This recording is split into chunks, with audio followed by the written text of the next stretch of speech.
Malviya national institute of technology Jaipur के इस दीक्षांत समारोह में उपस्थित राजस्थान के राज्यपाल श्री हरिभाऊ किशन राव बागड़े जी, मुख्यमंत्री श्री भजन लाल शर्मा जी, MNIT जयपुर के निदेशक professor NP Padhi ji, board of governors के सदस्यगण, गणमान्य अतिथियों, देवियों और सज्जनों, प्यारे विद्यार्थियों, आज के दीक्षांत समारोह में उपाधि और पदक पाने वाले सभी विद्यार्थियों को मैं हार्दिक बधाई देती हूँ।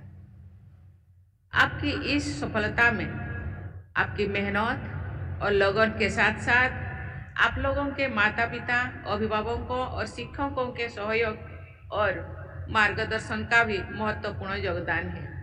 मैं उनकी भी बहुत बहुत सराहना करती हूँ। आज मैंने जो 20 स्वर्ण पदक दिए हैं, उनमें से 12 पदक हमारी बेटियां ने प्राप्त किए हैं, जबकि उपाधि प्राप्त करने वाले कुल विद्यार्थियों में लगभग 29% है बेटियां। पदक विजेताओं में बेटियां का ये अनुपात इस बात का प्रमाण है कि अगर उन्हें समान अवसर दिए जाए तो ये अपेक्षाकृत अधिक उत्कृष्टता हासिल कर सकती है। मुझे बताया गया है कि इस वर्ष का सबसे बड़ा प्लेसमेंट पैकेज एक बेटी को मिला है। मैं आज उपाधि और पदक प्राप्त करने वाले सभी बेटियों को विशेष बधाई देती हूँ। रिसर्च और डेवलपमेंट के क्षेत्र में महिलाओं की अधिक भागीदारी न केवल देश के सामाजिक और आर्थिक विकास के लिए महत्वपूर्ण है, बल्कि हमारी बेटियों के जीवन की गुणवत्ता में सुधार के लिए भी आवश्यक है। ये प्रसन्नता का विषय है कि हाल के वर्षों में स्टेम में लड़कियों की नामांकन में भी वृद्धि हुई है। ये भी एक सराहनीय तथ्य है कि MNIT की फैकल्टी में लगभग 1/3 महिलाएं हैं। मुझे विश्वास है कि आने वाले वर्षों में ये अनुपात और भी बेहतर होगा। देवियों और सज्जनों, NITs की स्थापना गुणवत्तापूर्ण तकनीकी शिक्षा और अनुसंधान की बढ़ावा देने के लिए उद्देश्य है। ये संस्थान प्रौद्योगिकी से दक्ष और निपुण मानव संसाधन उपलब्ध कराने में प्रमुख भूमिका निभा रही है। NITs के इसी महत्व को ध्यान में रखते हुए इन्हें इंस्टीट्यूशंस ऑफ नेशनल इम्पोर्टेंस का दर्जा दिया गया है। NIT सिस्टम में आधे विद्यार्थी गृह राज्य से आते हैं, जबकि आधे विद्यार्थी ऑल इंडिया रैंक के आधार पर अन्य राज्यों से आते हैं। इस प्रकार ये सिस्टम जहां एक और स्थानीय प्रतिभा को निखरने का अवसर देता है, वही दूसरी ओर देश की विविधता में एकता की भावना को मजबूत करने में काम करता है। देवियों और सज्जनों, भारत को रिसर्च तथा इनोवेशन हब बनाने में NIT जैसे तकनीकी संस्थानों की भूमिका अहम है।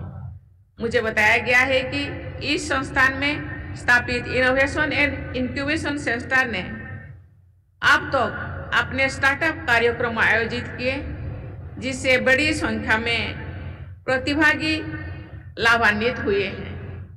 यहाँ के इंक्यूबेशन सेंटर में लगभग 125 स्टार्टअप पंजीकृत हो चुका है, जो रोजगार के नए अवसर पैदा कर रहा है। ये प्रसन्नता का विषय है कि MNIT कई विदेशी संस्थाओं के साथ मिलकर शोध परियोजनाओं पर काम कर रहे हैं। आपके संस्थान द्वारा वर्ष 2023-24 में 35 शोध परियोजनाओं को स्वीकृति दी रही है। अब तक इस संस्थान को करीब 50 पेटेंट्स भी मिले हैं। यहाँ स्थापित regional academic centre for space उल्लेखनीय भूमिका निभा रहा है। चौथी औद्योगिक क्रांति के इस दौर में चुनौतियों के साथ नए नए अवसर भी आ रहा है।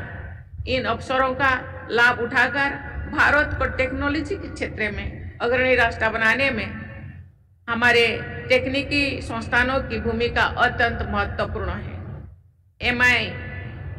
MNIT में आर्टिफिशियल इंटेलिजेंस और डेटा इंजीनियरिंग विभाग की स्थापना इस संस्थान द्वारा समय की मांग है, अपने को ढालने की और प्रतिबद्धता को भी दर्शाता है। आपके इन प्रयासों के बल पर मेरा विश्वास मजबूत होता है कि MNIT उत्कृष्टता हासिल करने के लिए तत्पर है। एक खुशी की बात है कि आपका संस्थान NIRF की इंडिया रैंकिंग 2024 के इंजीनियरिंग कैटेगरी में देश के 50 शीर्षस्थ संस्थाओं में शामिल है। इसके लिए मैं संस्थान के निर्देशक, फैकल्टी मेंबर्स, विद्यार्थियों और पूरे स्टाफ को बहुत बहुत बधाई देती हूँ। मैं आशा करती हूँ कि आप और अधिक परिश्रम करेंगे तथा MNIT को